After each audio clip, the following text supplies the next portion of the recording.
Okay, day 20 of the 21-day fix. For breakfast, I have strawberry Shakeology made with almond milk, 1 teaspoon of peanut butter, and half of a purple of raspberry. So this is going to be 1 red, half a purple, 1 teaspoon, and 1 yellow. Then for a snack, I have 1 red of Greek yogurt and 1 purple of cut up strawberries. And then for lunch, I have 2 greens of salad here, and then I have leftovers from last night. Let me open this. Of the pulled pork that I made in my crock pot.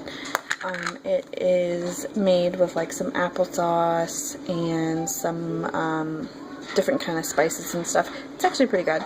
So I have 1 red of the pulled pork, and I pulled just a little bit of barbecue sauce on it, and then I have a roll to put it on, and this is gonna be 1 yellow.